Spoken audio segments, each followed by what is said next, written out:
Welcome to the Blackout Show, presented by the Guillen Grid, a show about the Chicago White Sox baseball, the good, the bad, the ugly. We'll debate what's working and what's not on the south side of Chicago. It's old school versus new school baseball. And most importantly, we're keeping all the receipts.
Yo, what is up, everybody? With me today is the one and only that always is there with me, and that is Jay. Jay's in the house. Also, we have our nice friend of the show, Justin Velasco of Velasco Sports. Justin, welcome to the Blackout. How are you doing, my friend? Good, thank you. How are you? I love it. I am doing well, and I know this is your first time with us, and we're pleased to have you. We have a full itinerary for you too. We'll get to that momentarily. Jay, once again, we won a game yesterday versus Kansas, and right now we might be in danger of splitting the series at the moment. But Bubic has 10 strikeouts in 6 innings. Come on, bro. Like, you're not going to put me in that situation. We were just, okay. But behind the scenes, before we even opened up the show, I was unfortunately keeping Gonzo updated with the Sox game. And yes, Bubic is through 6 with 10 Ks. He's been outstanding tonight. And Gonzo, I know you might not believe me, but I think a no decision is in the cards for Bubic, and I'm gonna tell you why. Kansas City's bullpen is kind of limping right now. They don't have Estevez. They've been asking Ursid and Schreiber to do a little bit of overtime in his stead. I just feel like the Sox could get one more run. They've been getting outs. Like, Davis Martin has been matching him inning by inning. Not as many Ks, but he's been throwing enough quality pitches. Your boy Bobby Witt Jr. had an RBI double, scoring Michael, but at the end of the day, one run shouldn't beat this White Sox team. So hopefully your boy Bubic comes away with this no decision. Can we get into last night for a little bit? I just want to talk about something. So Anthony K. When I say that name, what comes to your boys' mind today? Anthony K. For me, it's another Pacific tryout. And so far, he's looking solid. So I'll take the flyer on the kid. But I know you got to actually watch that start yesterday, so I want you to go into K because I know he put up some great stuff. So what stood out to me, I mean, obviously I've seen him pitch before, but this is the first time we've watched Anthony K make guys uncomfortable, like, for the entire start. If you go back to look at Cags was mouthing off on the way to the dugout, and Anthony was actually hunting him and most other guys. That everybody wants to talk about the sweeper, but it starts with running that fastball inside. Velasco, I don't know if we have another left-handed arm that could bring that type of stuff. What did you see from K yesterday? I saw that he was able to give us a lot of length, which absolutely saved the bullpen for the rest of this series. So I think that really helped with, like, tomorrow and the next day. Yeah. We really needed yesterday's outing from K. Yeah, it was almost like he was a stopper, like a like a roadblock in a bad situation, because everybody's been clamoring, Gonzo, about your starting rotation and the turbulence. Anthony K looked like he gave you a little semblance of stability. And that is going to lead us to later in the show when we bring up Shane Smith, because again, like you said, there's not a lot of stability right now in that rotation, Justin. So it does look good that Kay can give us as many innings as he can as we figure out some rotation stability come May when we get some call-ups. But in the meantime, we need this rotation to do the best it can for 2 more weeks and, to try to save the bullpen as much as possible right now. Yeah. Yeah, I think it's good because I think once we get to May, everything will start evening out, because I think that's when we'll start to see like Schultz and some of the bigger arms come in and replace the other ones, and we'll probably see K Newcomb in some other arms that are currently in the rotation move to the bullpen, which will even everything out. So I believe we just need to stay close to 500 in April, and if we can get Teal and Antonacci up. Yeah. We'll get into it. We'll get into the next wave of guys here shortly, but I wanted to begin the show talking about the best news of the home opener, and that truly is in the top of the third inning when we were, again, all of us were in right field next to each other, and we saw them switch to the big board up to, the conversation with Ozzie and Chuck and Scotty Pods, which I didn't even realize it was Scotty Pods talking until after the fact. But they broke the news that the Chicago White Sox, are going to be retiring Ozzie Guillen's number 13 on August 8th at home versus the Cleveland Guardians. Again, it totally caught, me off guard. Jay, we'll get to you in a second. And we are going to go into this not only tonight, but also next week, only because Ozzie Jr. is under the weather, so he can't give us his reaction and the family's he's reaction. Sick of you, buddy. He's sick of me. The poor guy has influenza and pneumonia all together. So we're going to send our positivity to Junior's way because he's going to need it. But again, next week we'll get his reaction and the whole family's reaction from his perspective. But ultimately, I know some of it is the fact that Ozzie Guillen Jr., the whole family, they've been waiting for this news for a while. And I know it was one of Senior's wishes to get this news while, he's still here, he's still living. That way the grandchildren can be there, in that moment and to be there for his, his day. But me personally, I know, Justin, you and I, we've been hearing it for a couple of years now that this is like one of the only things left that they really wanted to do all together as a family. So the fact that, and again, I don't want to put too many words into, taken away from what Ozzie Jr. is going to have to say, but I know Jerry does play a role in this altogether. And Jay, me and you saw some photos of Senior and Jerry having a moment after the fact of the announcement. So the fact that it looked like Jerry did put some ego to the side and, came to his senses and presented this to not only, the whole organization, but made this happen now than later on, to me is, I just think it's one of the last hatchets that had to be buried.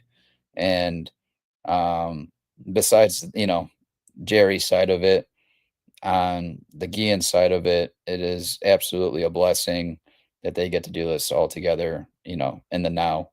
And I can't wait to be there. I can't wait to celebrate with the family and you, Jay, and, all of us here at the Blackout. It's going to be a special time, a special moment. And more importantly, that the whole, White Sox community gets to come together and celebrate a Chicago legend, and Ozzie, and him bring that first championship. I think I think it's the epitome of, our generation essentially. And again, I can't wait for that moment. It's only a couple months away. It's for me ultimately like this is I think it's going to be one of the best moments I'll get to actually witness as a fan. I didn't get to go to the championship parade. I didn't go to any of the postseason in '05, but I think this is going to be up there in moments that we get to celebrate. What say you, Justin? Yeah, I agree. I could echo all of the happiness and gratitude as a White Sox fan. Usually early, your family, friends, whoever's involved with you making baseball fandom decisions, about the lore of Ozzie Guillen. So when you take a step back and realize what's going to be taking place, what was it, August 8th? Eighth, yep. Yeah, I think we played against the Tribe that day. Like everybody in the stadium is going to step out and acknowledge him. And Gonzo, we had Derrick Rose Day back in January where his jersey was retired at the United Center.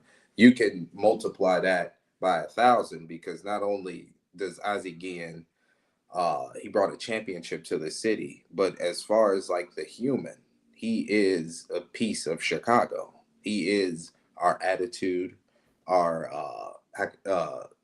charisma, how we could control and light up a room. Like Ozzie Guillen is the best parts of being a Chicagoan socially. So, fast forward to from me being a child and then as an adult understanding like the man outside of the manager, the Sox player, the man, like I'm so grateful and happy that I was not only able to witness this, but I'm going to go to the game. I'm going to be there in the flesh.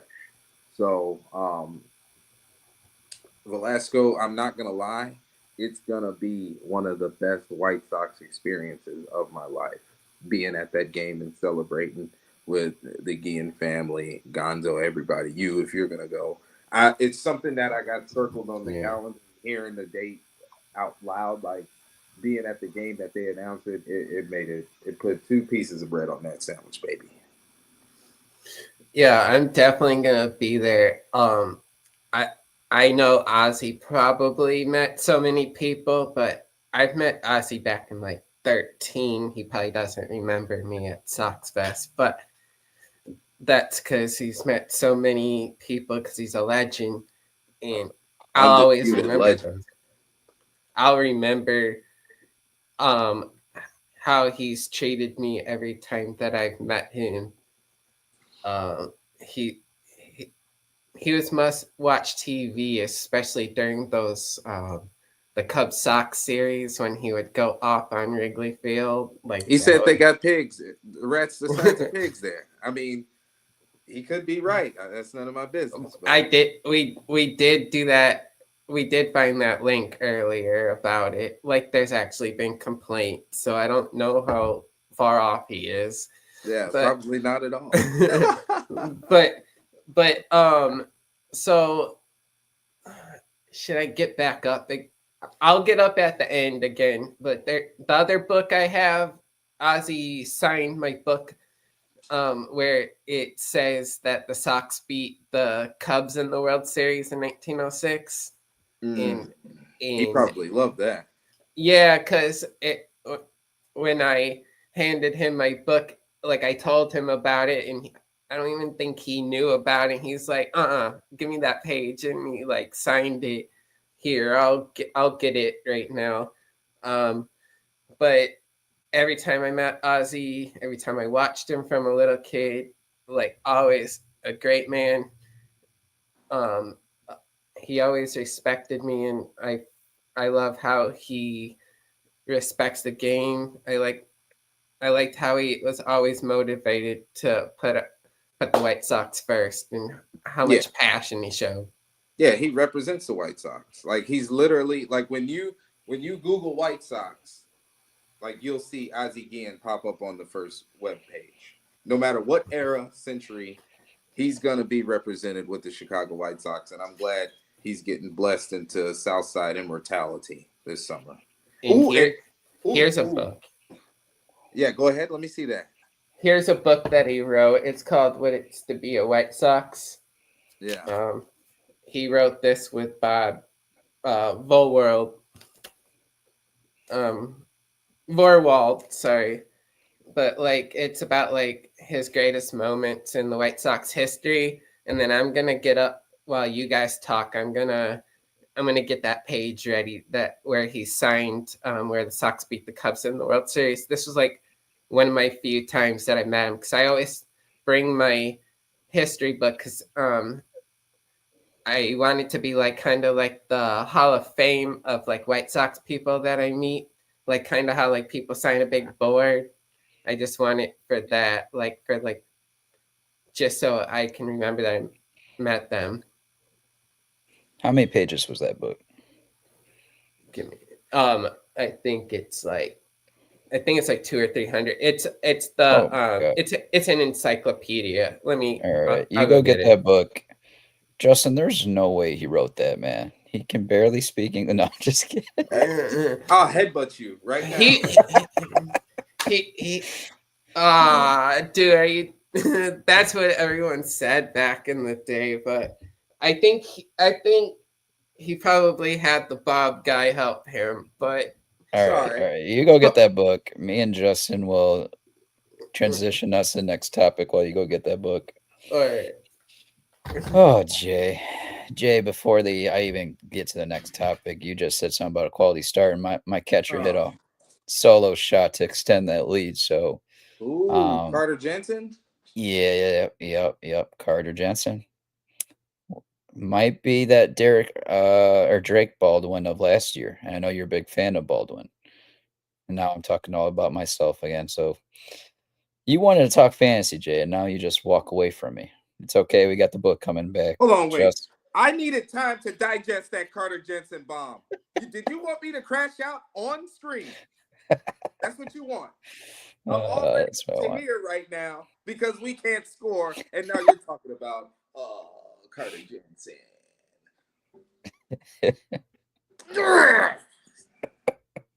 All right, Justin, what you got in that book? There we go. I see that Ozzie signature really fresh from here.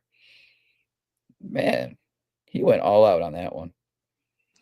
That's beautiful. He didn't miss a Z at all. All right, so while he's flipping through the pages, Justin, we've talked about this guy from ever since he debuted in the pros, in the pro system, and that is Grant Taylor. Right. Now, we've seen this guy have multiple starts at home. We've seen him come in high leverage situations this season. I don't quite know what they're doing here with. I get a little confused too. Again, we've talked about, having a role and whatnot, which really does help in a routine if you're coming out in high leverage or as a starter. A guy that has, I think it was 36 innings last year, pitching out of the bullpen. And we heard, and I know Justin will bring this up too, but we heard Chris Getz come out and say they want to stretch him out into a starter. I was thinking that was going to come later into the season and then not early on. But then we see him get, a couple 1-inning starts to open the season. Granted, it might statistically help him start the game than Burke and others. But is this something that we can continue to expect, is them to continue to stretch him out early on in the season? Or are they going to slowly elevate him back into high leverage situations? I want to hear your guys' takes on it as we move forward. Go ahead, Jay. So we got to think about the right-handed pitchers that are in high leverage right now for the Chicago White Sox. Dominguez, Grant Taylor, and Jordan Leisure, right? Mm-hmm. Look at that structure. Leisure is never going to be a closer, and Dominguez is going to get flipped. So that's pretty much an avenue for Grant Taylor to have the sole closer position the second half of the year, right? So you're going to put him in the highest of leverage for a second half of the season and then gradually stretch him out and back into an opener. Now, if you're going to use him as an opener, you need to give him a pitch cap of about 65 pitches, 65 to 70 pitches. So you could use him multiple times a week instead of just saying you're pitching 1 week a day, once a week. They're trying to avoid that. That's why you've seen Grant Taylor multiple times in a 7-day setting. They're trying to stretch him out, but they're also trying to give him as much uh, opportunities as possible. And just the one inning medium leverage role is the best way to do it. Like right now, he's in the role of a guy like Matt Swanson for the St. Louis Cardinals, or even you could say he's in that Griffin Jacks role for Tampa. So he's still in high leverage. Don't get me wrong, but he's not in the Mason Miller realm of pitching in a ball game. I think next year they're going to get done. They're going to be done with him being just a strict closer. I feel like you're going to see him pitch three innings at a time. Pitch cap probably about 65, 80 pitches. If he goes in the top 80 pitches, he might be done for the week. But if he keeps it around 65, you could use him Tuesday and Saturday. What do you think about that, Justin? Oh, he muted himself. That's all right. I got you. There you go. Oh, wait. Go ahead. I got you. I think I think they are easing him into the rotation. I think what they're doing is trying to get him used to starting the 1, 2, 3 batters, which a lot of batters lose their command right off the bat. I think they're trying to get him used to getting the first inning command down to begin the game. Yeah. And I believe they just don't want to. I feel like they wanted to start him off with the first inning to see how he adapts to that. And then I feel like after May, he will ease into the rotation as Schultz and Hagen Smith arrive. Then you'll start seeing all the youth join the rotation. And then the excess veterans will join the bullpen, so it will all even out. Yeah, I'm kind of conflicted with this because when we saw him, get those starts to the games early on, you see how conflicted of a situation Venable was put into. And we'll get to this later, but as far as high leverage arms goes towards the middle of the game, you just start seeing them, go to, and again, that's something that we really have to digest into Venable's segment, but you see guys that ordinarily wouldn't get those opportunities like a Murphy, etc. Although we did have Hicks, but Hicks hasn't settled down yet. This is a situation What do you where mean settle down? It is what it is at this point. I wouldn't say that because again, he was a starter a year ago, and you just took that out of his, he took that role right out of his because routine. he couldn't stay healthy. Yeah, which is why they should have left him in the bullpen to begin with when he was healthy and dominating. Shouldn't have even messed with him going to they starter. should not have tried to stretch him out and put him in the rotation. They should have left. They should have left him in high leverage. I'm gonna give you a prime example. You guys remember Dylan Betances for the Yankees? Mm-hmm. He could have been a starter, but the Yankees did the right thing and left him in the bullpen. Mariano Rivera used to be a starter. They put him at the closer role because that's where you're going to get the return on your investment. Like Jordan Hicks was never, ever going to be good as a starter because you're going to exhaust his pitch count. See, I'm not going to lie. Gonzo, if you want, I got to get this Shane Smith stuff off my chest. Hold up. Before you get on Shane Smith, we'll let you out. We'll let you go in a second. But essentially, that's what I was getting to is Hicks is still early on in the season getting comfortable and then getting back into that routine again. That not only are you're putting him right into high leverage where he needs to be in the middle part of the game in those moments, but you're also throwing other guys in there as well that obviously they're getting their looks at in those situations.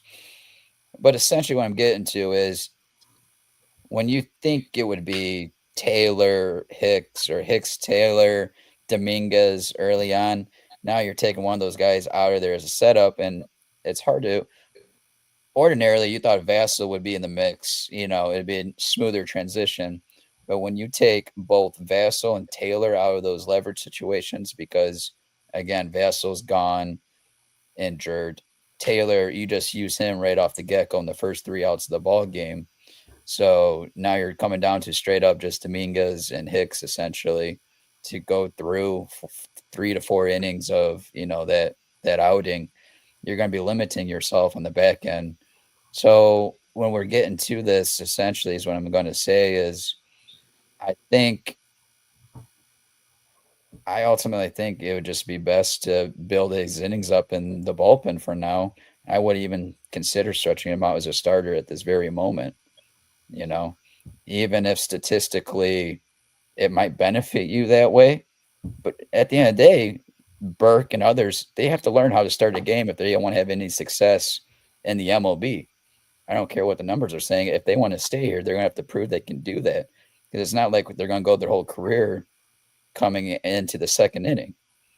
There's just no point to that. So, and again, we have so many arms that are going to need an assessment. I just think it's best for him to, slowly ease him into the innings load so that he can last through a whole season instead of going into this juggling situation that he's in right now. You have any thoughts to that before we go to letting Justin or Jay get his, going to Shane Smith? Do you have any counters to that, I guess, that you want to say?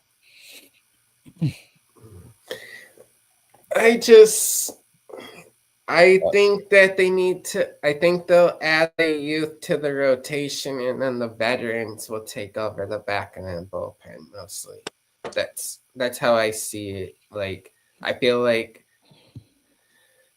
Davis Martin, and maybe if Shane Smith can go into Bannister's lab for a few weeks and pick up some new pitches and new spins and how to get the ball more over the plate. 'Cause I feel like he gets frustrated with himself, and then that's when he starts throwing something over the plate after throwing a bunch of balls. So I think if he goes to Bannister's lab, fixes that, and then the youth with Grant Taylor coming into the rotation. I couldn't even get any concluding thoughts, man. Justin just said, F it, we're going to the next topic. We're going right into Shane Smith. So that's how it's going to be, folks. You know what? Screw it. Grant Taylor, this is all part of the plan, and I just have to live with it. So, Jay, I'm going to have to live with it, man. You want to dive into Shane Smith? So be it. Jay, you saw the news. Shane went down to AAA, and that was official as of today, with the Knights announcing the move officially. Jay, Shane Smith is now out of the rotation for the next 2 weeks, as per policy of the MILB, has to be down there for 15 days. Was it the right move? Was it not the right move? Take it, man. Absolutely the right move.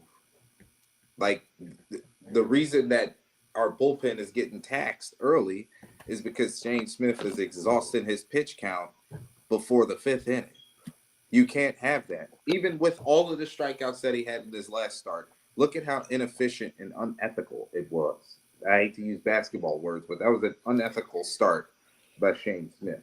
And you can't allow your bullpen to get exhausted before what? We talked about it earlier. May, when everything's supposed to get ironed out, everybody's fatigued and dragging ass out of the fucking left field bullpen. You can't have that. So if that means I got to send somebody down to get that problem corrected, go ahead. But at the end of the day, you've seen Davis Martin today, Anthony K yesterday, Sean Burke the other day. Burke got touched a little bit, but he's not, how could I say, wild outside the zone like Shane Smith. Having that in your rotation, that's a bullpen's nightmare. It was the absolute right move. And with this 2 weeks, you get to see what the White Sox, the fringe guys in the farm, what they got to offer. That's why those guys are there, for these tune-up weeks like we have with Shane Smith. So everybody was like crying on Twitter about, oh, why would you do this? It's premature. Like, no, it's saving your bullpen. Like, you're going to be, we're already slated to finish under 70 wins this calendar. Taxing the bullpen before the All-Star break takes away about 10 to 15 games from us because some of those games are going to be non-comp. And with the offense that we have, we don't know when the next time we're going to score. Even with Murakami doing what he's doing. Like, I just watched Chase Mydroff have 3 strikeouts to Chris fucking Bubich. Like, this is a situation to where you can't take anything for granted. If you have an opportunity to get some wrinkles ironed out, you get them ironed out, and you save your bullpen right now. That's my take. It was the absolute right move. I think it's gonna be good for him to get some one-on-one with Bannister and some of the pitching development, because I believe with the Rule 5 he never actually got to get the development. He was more like he had to stay up on the roster the whole time and to avoid getting sent back to Milwaukee. And I feel like they finally figured out a chance in a window to get some extra that development that he didn't get last year. And yeah, it's like building a bridge. Like, there's some gaps in his performance, Velasco, and now bringing him back to AAA against some hitters that he'll be more confident in facing. Not too much on the table, because you always want to execute and throw pitches. But there's a difference in starting a game in Charlotte than it is on 35th and Shields. Like, you don't really worry as much, and you don't really press when things get bad. You're not going to get frustrated. You may be unhappy with the results, but you won't be as frustrated with your back against the wall pitching for AAA. See, what I think they're using in like what we didn't have before is I feel like they're using like Bannister and Fuller to send players that are struggling to go get extra skills, so that they're sending them down to actually go boost their skills before coming back up. Before we would just let them under Kenny and Rick, prospects would just rot in the system. I feel like they're actually working hands-on, one-on-one with them, like in actually getting their skills out of them. And I feel like that's what they're doing by sending certain players down or sending them to like the Arizona Fall League, so they can get like more instruction. But Shane Smith didn't have a chance to get that instruction from us or Milwaukee because of the Rule 5 rule, and now he finally gets a chance.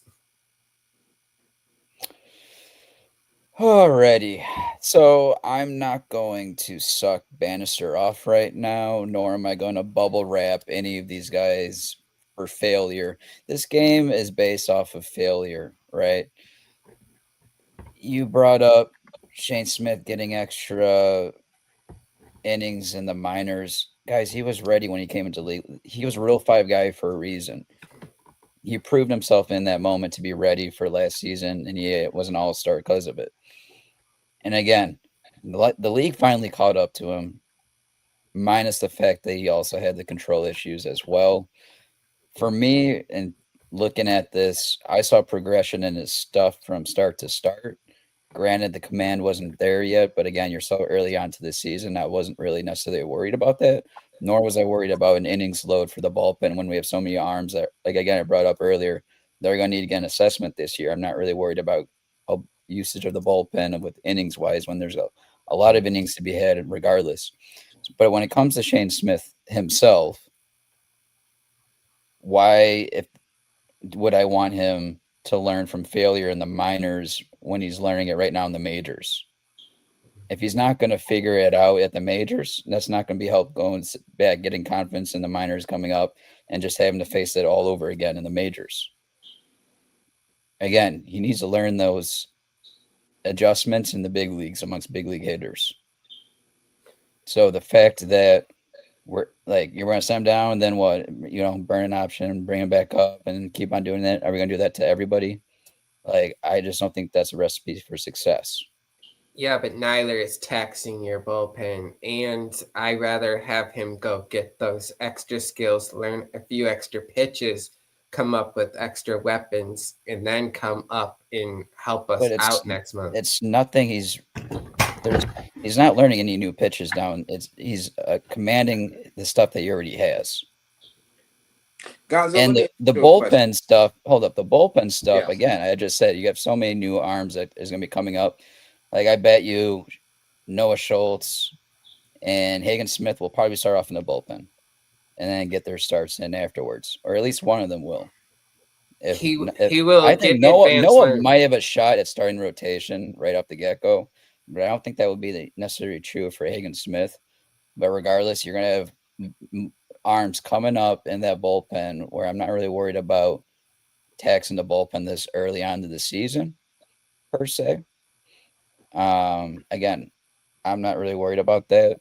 If you want to, if that's your argument for sending him down, again, you weren't really ready for that to begin with. Then, no, I thought signing Fetty was going to help with that as well.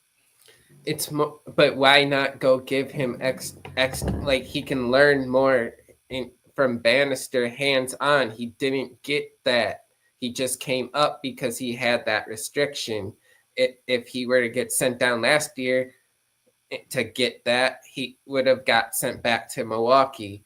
This is his first chance to actually get advanced work in possibly learn either new sequencing and new pitches, but not costing the bullpen and not putting either the team in a further hole or himself in a further hole while learning. And I think that it's the only way that he can get one-on-one learning to learn new pitches and learn how to command the zone. I think they want to do it not at the expense of the MLB losses. I don't think the wins and losses matter this year. And again, we still play to win the game. But that's where we disagree. Hold up. No. Guest said it himself.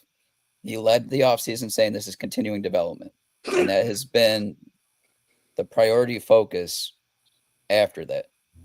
They're 3.5 out before Teal and Antonacci arrive, and then before the young pitching. It's not like we didn't get our 9th win until like mid-20s last year. We're already a lot better than we were, as much as everyone wants to keep denying it. People want to keep denying it because people want to keep flipping out about stupid shit on our fucking social media. Nobody wants to ever acknowledge good things. That's a whole separate argument, and I'm not going to get into that right now. But again, this is about continuing development, he stated, and they're still coming out of a rebuild because we only saw one wave of prospects come through the system, and we're going to get to the second wave here shortly. But again, that's a whole different discussion. But Jay, what were you going to say? I was just going to say, command is the most important thing you can have as a pitcher. Then control. Shane Smith had neither. And last year, if this would have happened, like Velasco said, we wasn't able to have the emergency valve and get him to hit the reset button, because that's basically what this is. I have an opportunity to get somebody that I'm invested in to refresh and hit the reset button. Gonzo, you are aware that Sean Newcomb has started baseball games before, right? Mm-hmm. You are aware that Grant Taylor has opened games, right? So we have avenues to where we can have the process of Shane Smith figuring stuff out in AAA while we don't have to sacrifice anything else competitively. We have somebody to open up games, eat bulk innings in relief. We have that there. So why not take this opportunity? Especially when the White Sox are, ever since Project Birmingham, and we haven't been competitive, you can funnel a lot of different players to the major league roster. Like manipulating the 40-man roster is key. And this was an opportunity to have a little bit of movement. Like he had no control, no command. So what, you're just going to keep running him out there every fifth day when the results have been the same? Outside of hitters expanding the zone, out of anxiety, he's been putting them on. Have you seen his walk percentage, Gonzo? Hold up. Regardless of his walk percentage, the stuff itself has gotten better. Yeah, but how stuff is only 30% of it. That's a part of figuring it out in the majors. And again, this is why I agreed with AJ in foul territory. He has to figure that out at the major league level if he's going to actually pan out. Because after all, he was a real 5 guy for a reason. Right. But at the same time, from what he showed you, he's worth the investment. I'm protecting. We've already seen what he can do in the minors. This isn't about a prove it situation. This is a reset. Because he has it is a proving. One season doesn't necessarily deem a person that he's found it. Right. So why do I have to exhaust extra pitchers to make sure Shane Smith, a Rule 5 pick guy, figures it out? No, I have options now. This isn't goodbye. It's see you later. Like, he has to command the pitches. He has to control the strike zone. So what are you going to do? You're going to send him out there every fifth day, pitching behind every fucking hitter in the lineup, no matter who we play. You're going to take that chance. 3 in the third, every fucking start. I'm going to take that chance like I gave him the chance to begin in the rotation last year. Yes. Okay. I'm not going to argue. Just like we gave him every chance in the second half last year when things were going down. If we sent them down, then what? Last year, he's off the roster. So we had to live and die by the story. He's not off the roster. You've got control over him. I'm talking about last year. He had to stay. He had to stay on the major league roster. So if there was a chance that we needed to tune up, thank God we were coming off the worst season in history. We're trying to improve. The way Shane Smith has pitched up until this point doesn't deem him. If this was an option, if this was an option, just like it was for Colson's development, this should have been an option last year to send him down and bring him back up, especially when you are a team that is losing 100+ years. No, but he was in the minors, and this was an option, was to send him back to the Arizona Complex facility to take him out of his minor league season at the time. Again, did the Arizona Fall League help Colson Montgomery? You said the what? Did the Arizona Fall League help Colson Montgomery, even at the age of 21?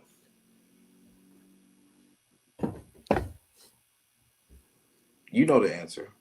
I don't know what that relevance is to the majors. I'm just asking you. Like, I'm just literally asking you a yes or no question right now.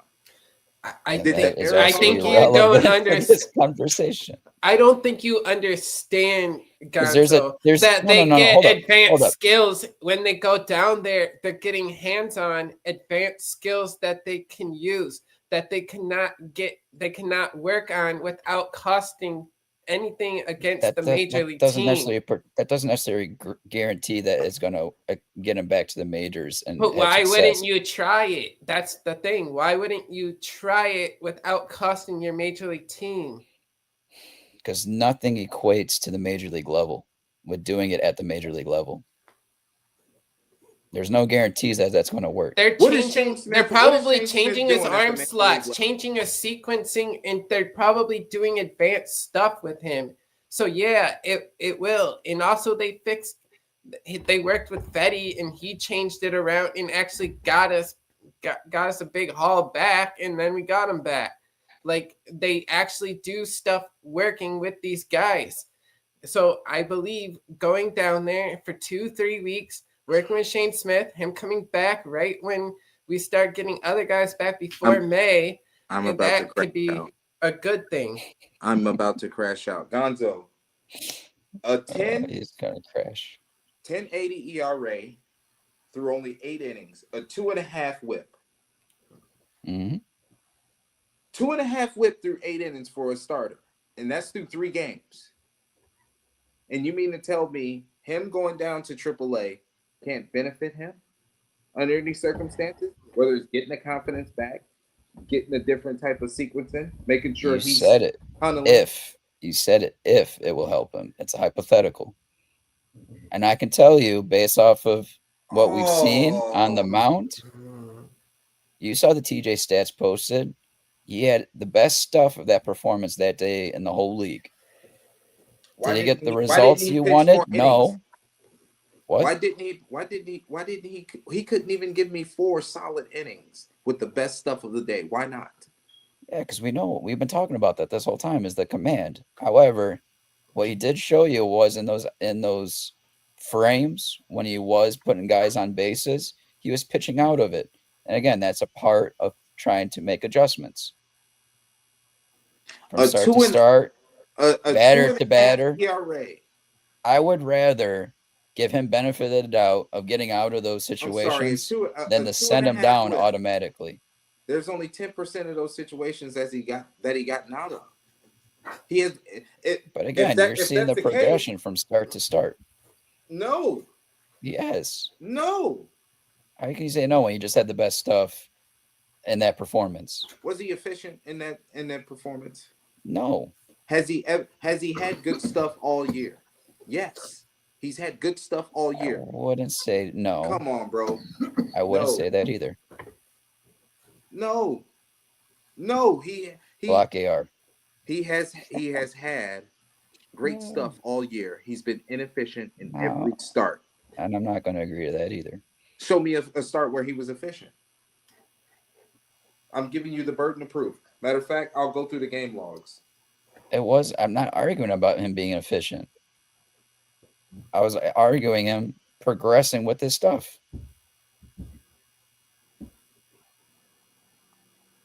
We're going to move on since we're already deep into the show.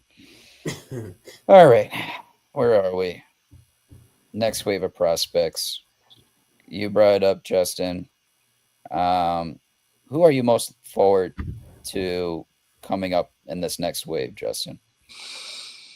Most. Give me your most. Like my number one. I talk about this person because Antonacci, because at Sox Fest, I sat there and we chilled and talked for like an hour, and I came up to him and I was like, you should move to the outfield because you can run the 40-yard dash in under 3.87 seconds. And that means you can cover the whole outfield in less than 6-7 seconds from grass to infield dirt. Plus, it's his only way to play every day when rock comes up. So, he respected me. Plus, he's absolutely lit it up. So it's like there's so many different reasons why I want Antonacci to break out personally and skill-wise. I love it. Braden Montgomery. Oh, okay. Braden Montgomery. I feel like there's a big void in that outfield now. Mm-hmm. I've been watching a little bit of Jaden Fauske, and he's been great out the leadoff spot. That's another void we've had in the lineup. But looking at Braden Montgomery. Let me add there for a sec. They're developing Jaden at left field. Keep an eye on that. Go ahead, Jay. Did we lose Jay? Well, I would So you think that is there a chance? Is there a chance that he gets the Tyler Murray treatment and the premature call up left field? Benny's gone somewhere, probably San Francisco, or I don't know, somewhere away from us. No, how soon do we see Fauske? I'd guess 28. I guess 28. And would you say I see Braid Montgomery this year? Yes. Okay, so we're okay. Follow-up question because you've piqued my interest. Does he lead off? Does he hit six? Number two, like I want him to be either 1, 2, 6, or 7. I want him to be in that flexible role right underneath the power, but translating the transition in the lineup. I want him to be part of the lineup transition. It's hard to transition from 3 to 5. When you're hitting 3 to 5, you can't really roll it over. But once you get to that 6, 7, 1, 2, you got a lot of different elements driving you in. I can see him starting tipping in the waters in the 6 spot and then working his way up from there. How many at bats I'm looking at? About 175. It sounds about right. I still think he's going to shock people. I think they're going to call him up right around the All-Star break. What about you, Velasco? Do you think we're going to see some Braid Montgomery today? Well, this year, I should say.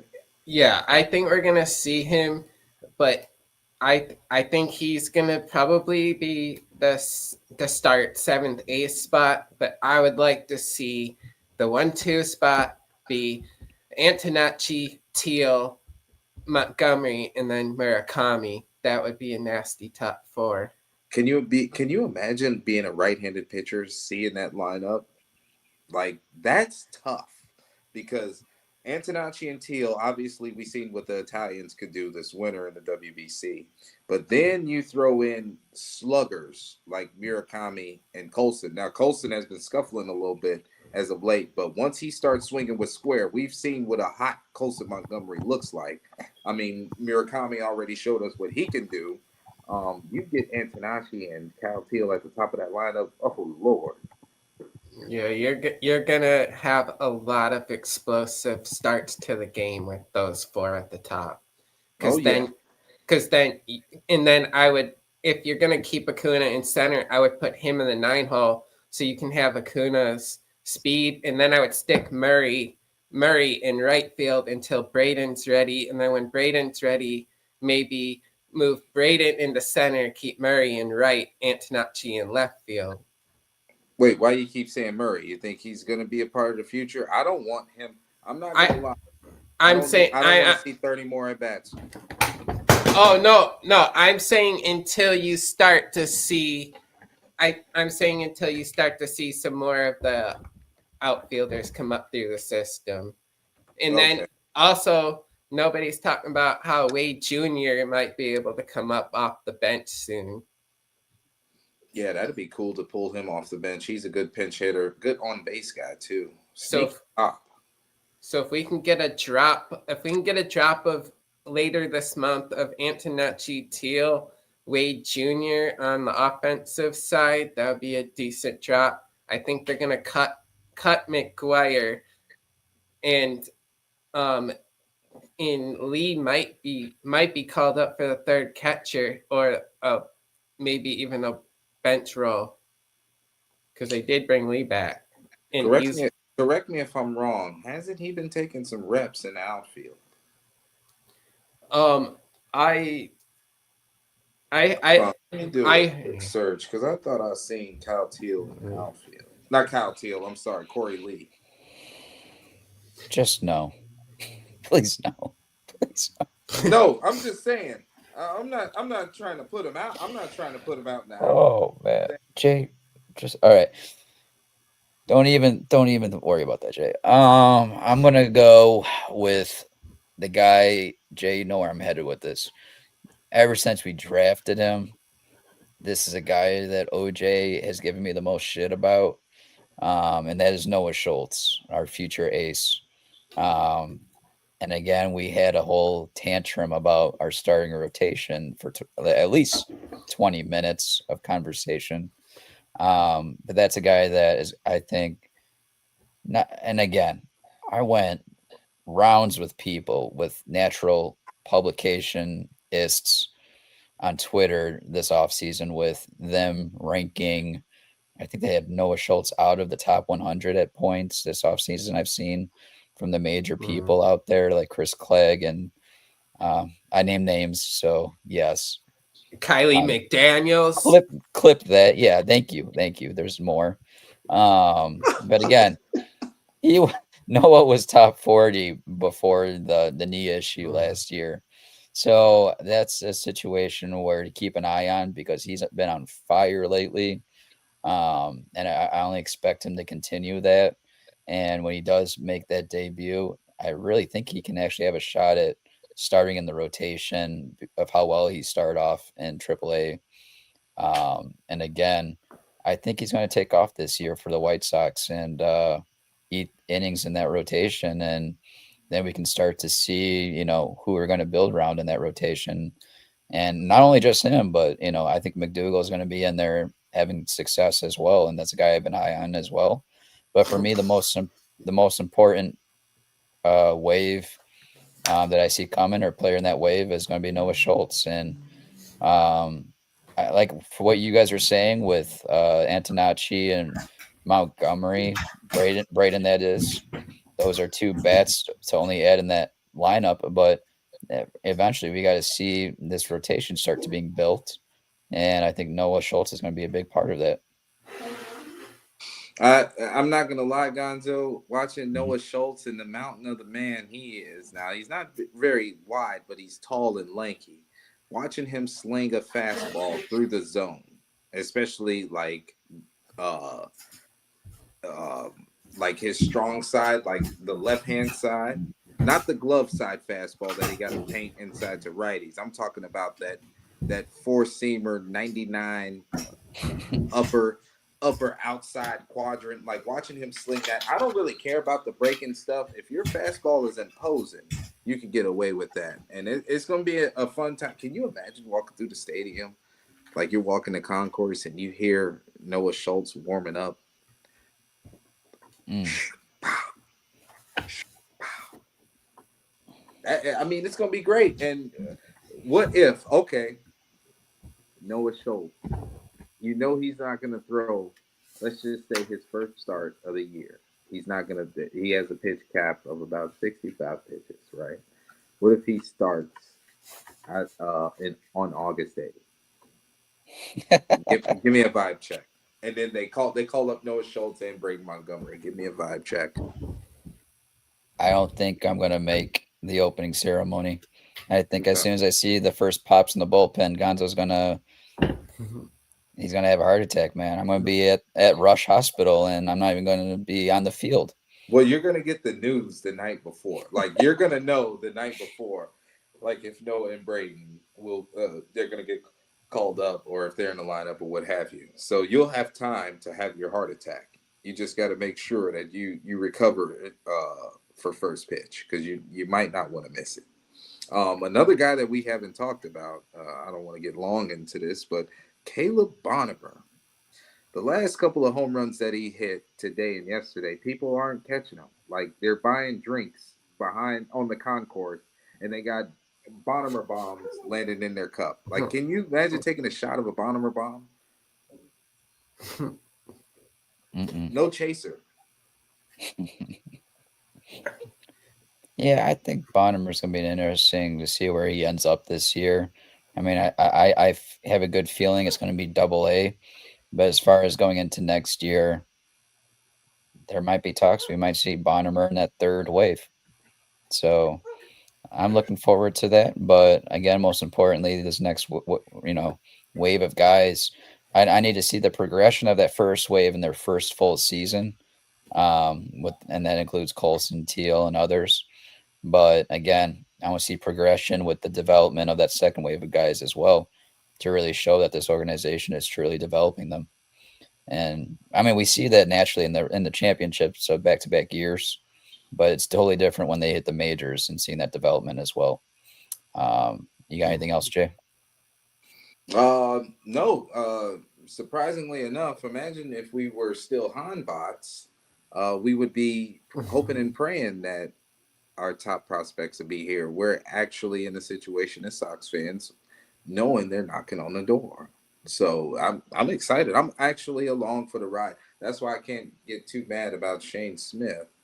getting sent down. No, you never want to see some of the core pieces of your team getting sent back down and regressing, not a positive regression as the kids are calling it. But at the same time, I'm glad that we have an opportunity to where we can, get him away from the focal point and get him to reset without losing him off the roster like we would have last year if this was the case. So, no, I'm excited, to be honest with you. You know who was also along the way? Who? Will Venable.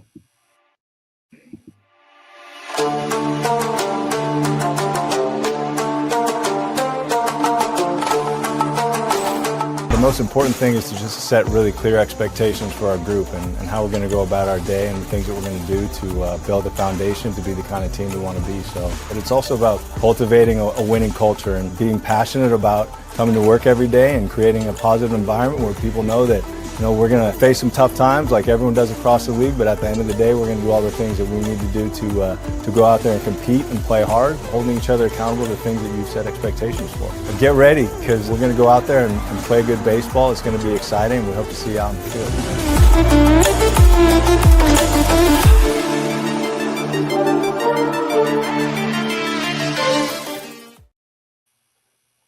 Well, Jay, this is interesting because, I'm trying to have patience with Venable with early on in the year decisions in the bullpen. And I don't really get too heated lately just because I know how pivotal early season roles are and giving guys challenges and seeing if they step up to them so you can rely on them later in the year. We saw that with Tony La Russa and giving Liam Hendricks multiple innings or, into that role early on into the modernization of your high leverage guys getting multiple innings, and Liam getting that early on in April. Potentially, we've seen that, on the road in Anaheim and him having to do it versus Ohtani and others at the time. And again, look where that took it. Liam was one of the best closers we had at the time, and he excelled at it. And that's something that you have to be tested early on.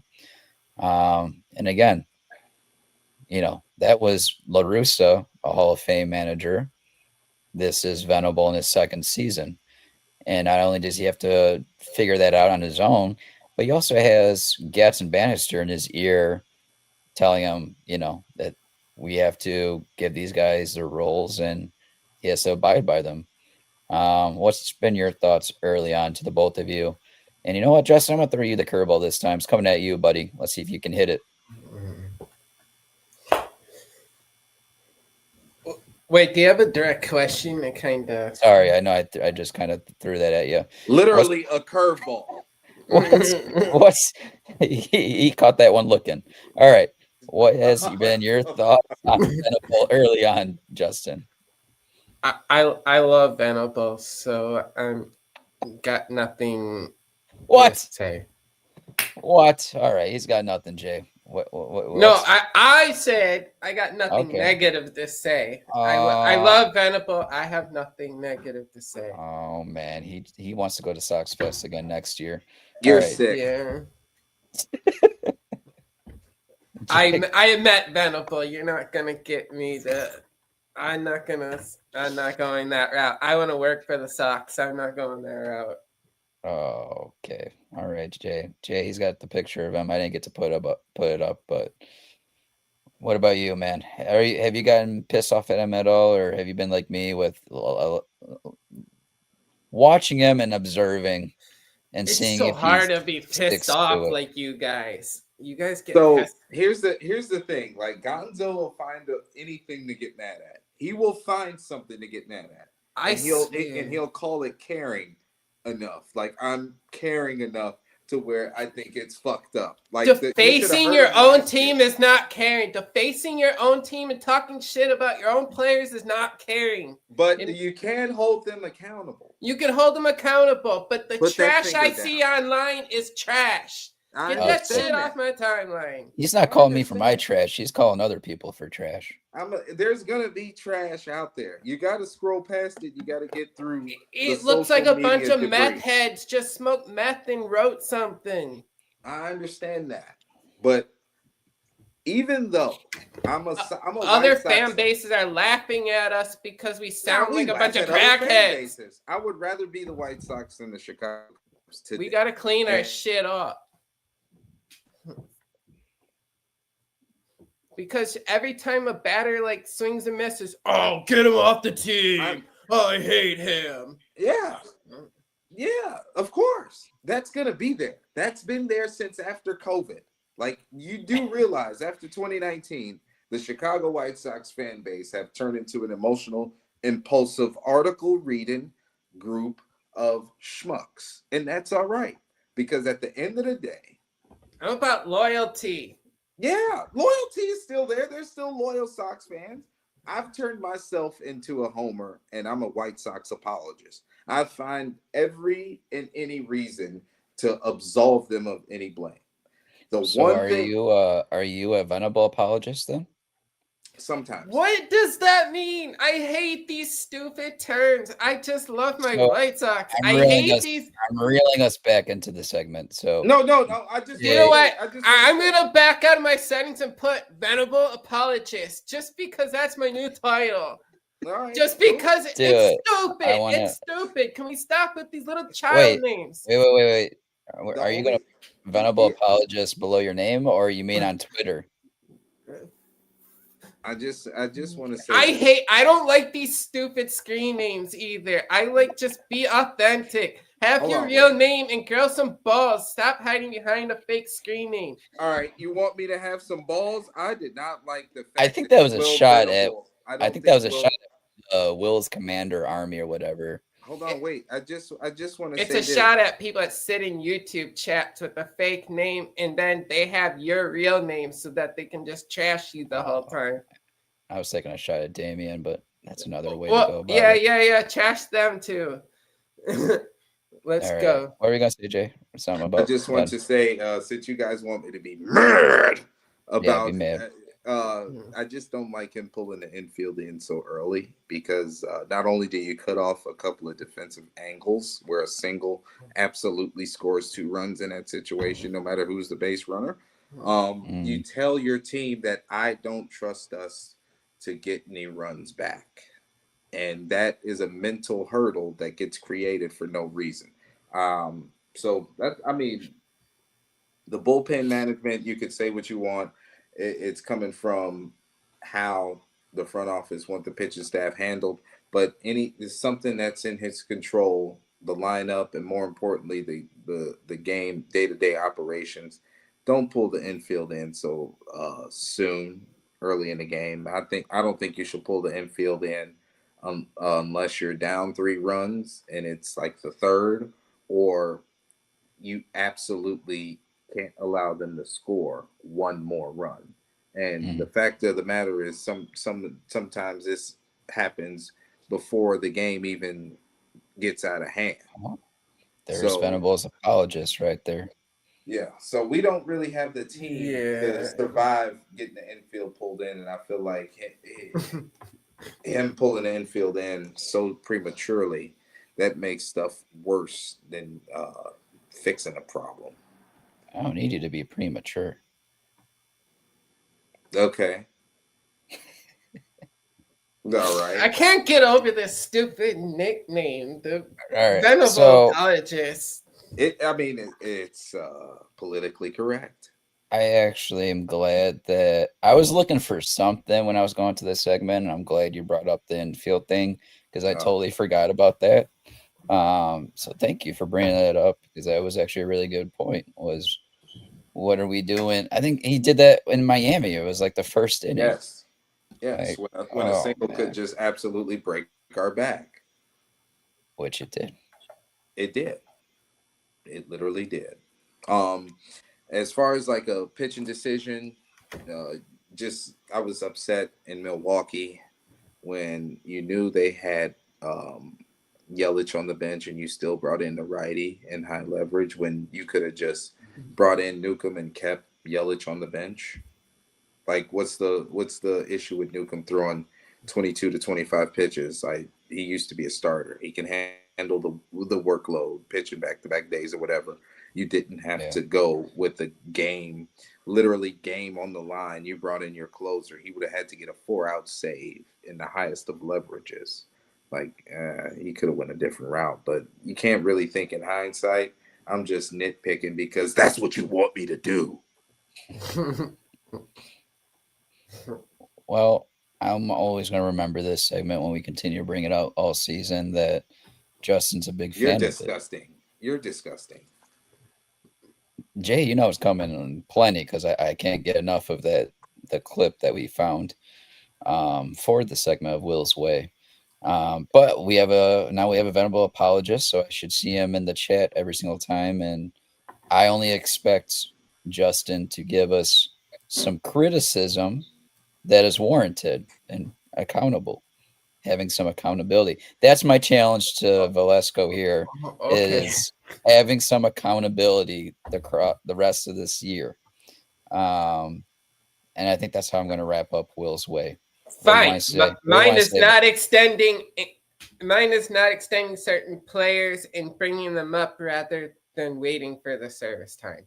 I would have rather have extended Antonucci and had him made opening day and give him that extra year and raise his pre-arbitration salaries to get rid of all of that. Like, I want to get rid of all of the core players' arbitration. Like, I want to extend them so we can get rid of all of that. So we need to have a Gets segment, is what you're saying. Don't do this. Are you gonna be a Gets apologist too, or? Yeah. Okay. You have to be if you want to work for the White Sox. You have to. You got to pick a route. You know. No, it's I don't agree with the ripping them online all the time part. Okay. Like, I can keep my criticisms like private. I don't need to be all over Twitter ripping everybody. This guy I agree knows with what that to say. 1000%. Because I don't want them to, when they're about to hire me, I don't want them looking up my account and seeing me saying F this guy, F that guy. Also, I think it's phony to go to the convention, shake their hand after you just talk crap about them online. Like, be like, oh, now I want your autograph and I want a photo with you after I just trashed you. I feel like Velasco's got some receipts right now. He's got some bookmarks on Twitter prior to the convention. But I hope he does. I can't wait to see these bookmarks come out later in the year from Velasco. He's going to be calling people out. This is beautiful. All right. We're moving on from Will's Way. We got the schedule and picks to click to come. So, Justin, I know that you haven't announced it yet to our viewers right now, but it's a 1-1 series right now, going into tomorrow. Eric Fetty is going to go up against Michael Waka. Waka is going to be game 3 of the series. And then on Sunday, they haven't announced yet for the Sox, but we're looking at Noah Cameron to end the 4-game series on the road. And we're not going to go live again until the following Sunday. So we have a couple series to bring up. We've got a 3-game series at home versus the Tampa Bay Rays. And then we have an away series the following weekend, Friday through Sunday, versus the Athletic A's. Jay, let's take it series by series.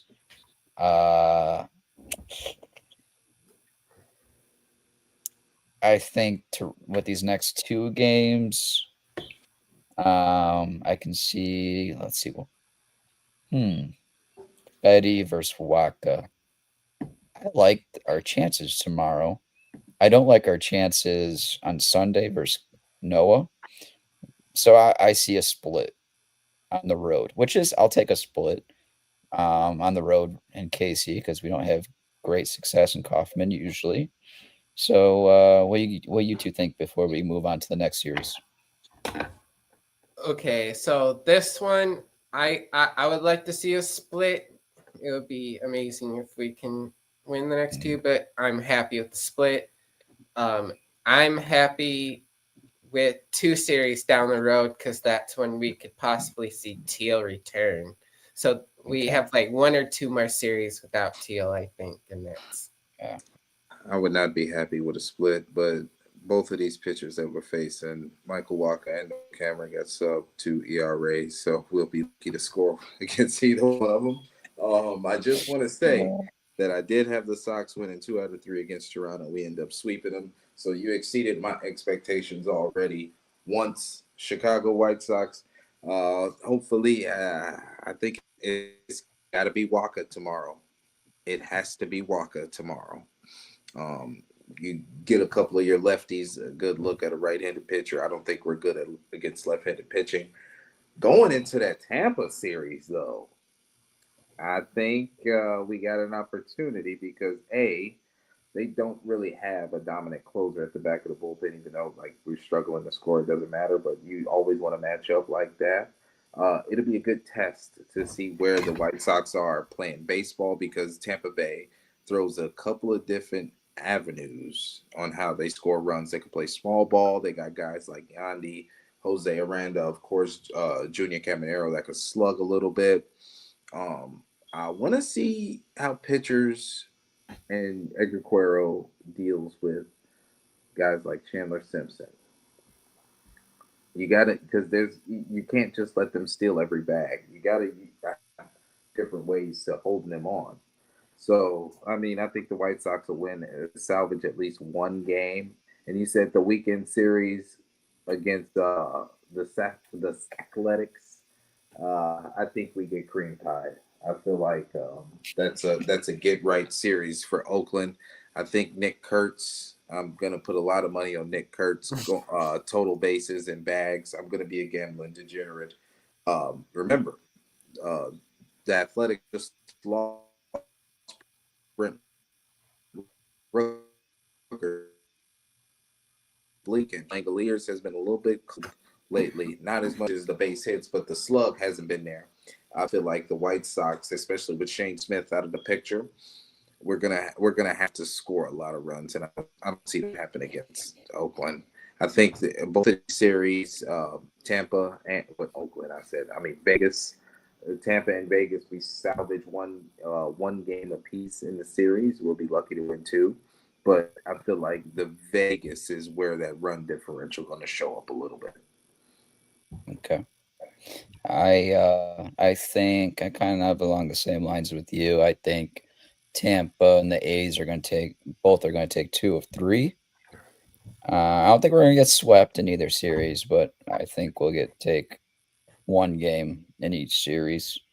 So unfortunately, Velasco was talking about Teal and Antonacci coming back from service. Well, Teal coming back from injury, Antonacci maybe making his debut beginning of May, and we're kind of reaching.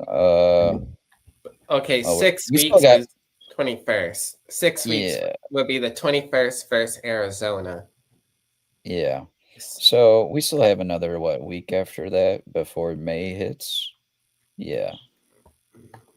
Oh shit! Yeah. We actually have more than a week. It's like 2 weeks. Right, because remember, it's only the 10th today. Yeah, it is. Okay. So it's 1 month. It's 1 month away from his injury, exactly. So sounds about right. And what is it? The 13th through the 17th for service time? Like I've gotten multiple dates when I try to look it up for Antonacci. Like the service time is between the 13th and the 17th, I believe. Like it gave me a window. If it's we could possibly see him in 2 series from now if it is after the 13th. The 13th, you said?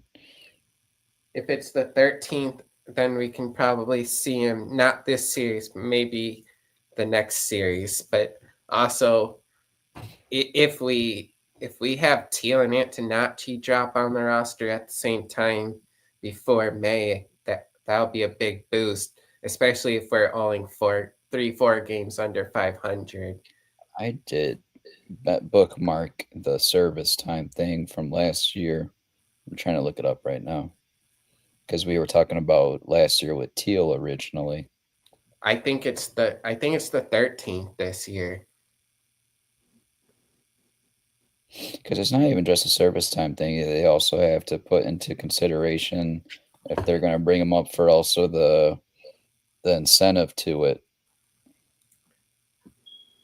Yeah, which- but I think it's already past I think it's past that incentive part. It's still in play. So, and this is from last year. So this was again phrase from last year's tweet. So keep in mind of when I put it when I say this, because I said it March 31st of last year. For Kyle Teal or others to be eligible for the prospect promotion incentive under the 2022 CBA, which is what they're currently in, he would have to be promoted by mid-April or early 172 days on active roster for the year of service time, which is 187 days in the season. So that means that they would have to come after the 15 days of the season. Okay, so 2 series from now. Mm-hmm. And- Which they're going to be on the It'll road. be after the Vegas series. But do you think they wait until the first home series back, or do you think Yeah, that's what I'm thinking. So I'm looking at the Friday the 24th versus the Washington Nationals. So if Teal's 6 week is the 21st, Antonacci service time is between the 20th and 24th, then they might be able to drop together. Mm-hmm. And that'd be great. That'll be insane, because what I'm noticing is we're giving up a lot of runs in the left-hand corner down the line, and our left fielders aren't getting to the ball in the left field corners, or they're playing too back and they're letting the ball drop in front of them, allowing 2 runs to score.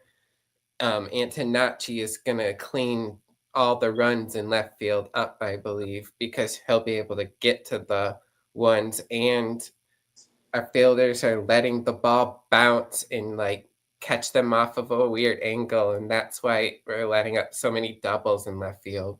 Yeah. So I believe he will have a lot of defensive runs saved just in left field, and that will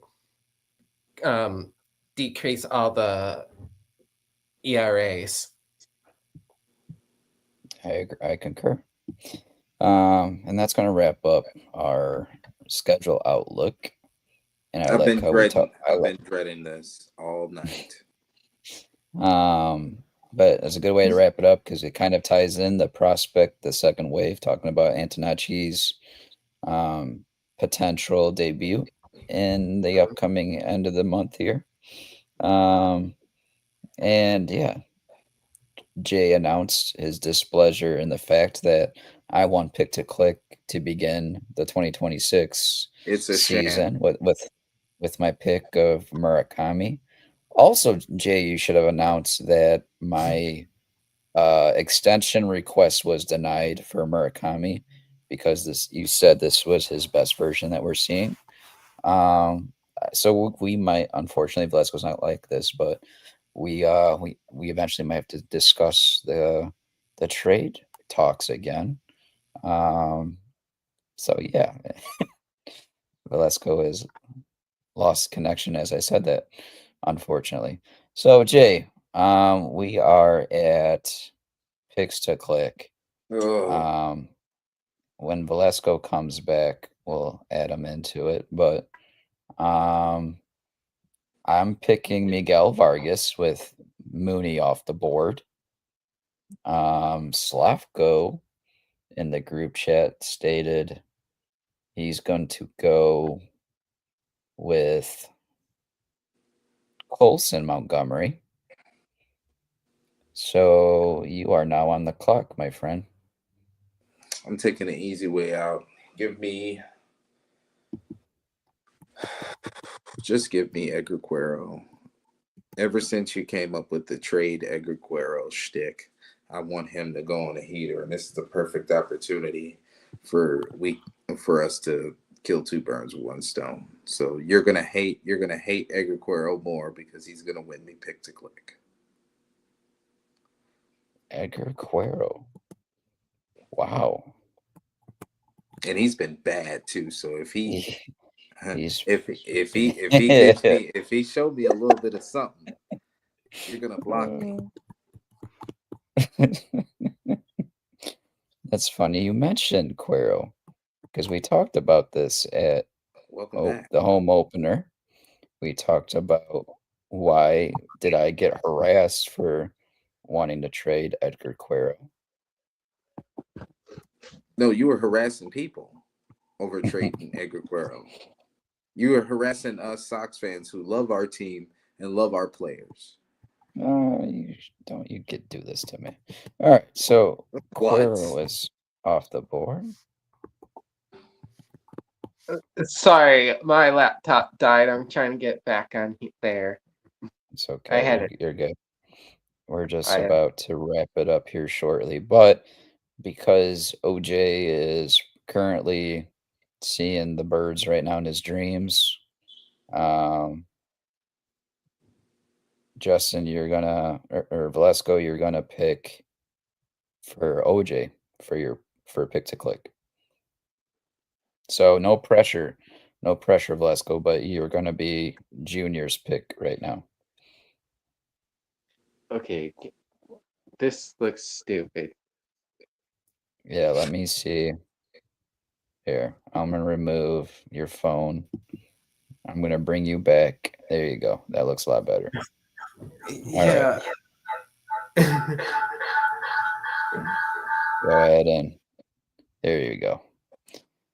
So to give you a rundown, Justin, I'm picking or Mooney since I won with this week. The rule is he's off the board, so I began to with this. Slafko chose Colson Montgomery, and Jay has picked Edgar Quero. So those four guys out of the lineup are off the board. Best of wishes to your selection for OJ, but you're the last one to choose. No pressure. Okay, who's off the board? I kind of came. Oh my God! All right, Colson Montgomery. Yeah. Colson Montgomery, Murakami, Miguel Vargas, featuring Edgar Quero. Dude. I was trying to fix my stuff. Let me go. Braden Antonacci. No, you got to pick a pick to click. Who's going to be the best White Sox player this week? Oh, this week? No. Sorry, I was adjusting all my stuff. I did not hear half of what you guys said, but this week I'm gonna go Colson Montgomery breakout. Or did you guys say I can't do that one? Yeah, those four names are off the list. So you have to pick like a Lenine Sosa, maybe a Luis Angel Acuna, or maybe Benintendi. Slavko would be upset if you picked Colson. Slavko's pick to click. Damn. I know you're in a tough situation. You might have to go with. You guys took all my favorite players out. Why don't you just get All-Star Tristan Peters? No, I'm gonna go. I'll go. I'm gonna go Tanner Murray then. If you guys want to take everybody off my list. That's a wild card right there. How many positions do you think he'll play next week? He's already been at shortstop in left field. I think they're gonna give him. I think they're gonna give him more right field because they're eventually gonna have to get him into right field so that they can squeeze Antonacci right into left field without making that adjustment again. Like they might as well just make the adjustment now before the arrivals. So you did not pick Shane Smith because you're disgusting. All right. So you're also saying that Tanner Murray's not riding the bench, so we might have learned from the past. So our picks to click were as follows. I'm picking Miguel Vargas. Slavko's picking Colson Montgomery. Jay is going Edgar Cuero, the guy about to be traded in the next 2 weeks. And then OJ is going Tanner Murray / Velasco. That is our pick. Junior's gonna kill me, isn't he? He might. We don't. When he wakes up from his flu sleep, his flu game that he's doing right now. When is he gonna join? Tell Junior get on. Yeah, hopefully he's feeling better by the following Sunday when we go live again, so we can actually hear from his reactions, because we didn't get to go over the Guillen perspective.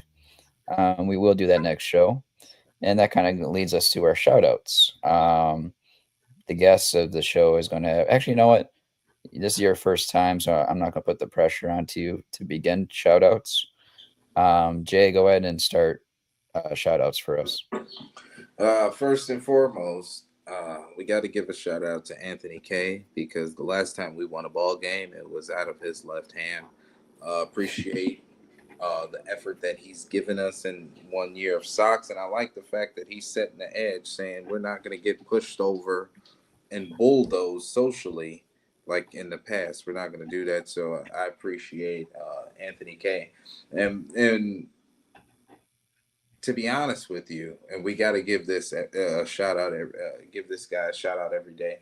Ozzie Guillen, like when you look at, he's literally larger than life in Chicago, and we're here on the Guillen Grid talking about his Chicago White Sox, his Southsiders, every week or every 2 weeks. So got to give a shout out to the legend, because without the work that he put in, who knows where we would be in the blackout. It'll probably just be me, you, OJ, and Slavko turning red at your White Sox take. So got to give a shout out to Senor, the GOAT, Tanner Murray, and all the Southsiders that make me proud to be a White Sox fan. I'm just going to give my shout out to Ozzie, and congratulations on the retirement of your number. I'll give my shout out to actually Brooks Boyer for stepping up for the promotions of all the fans.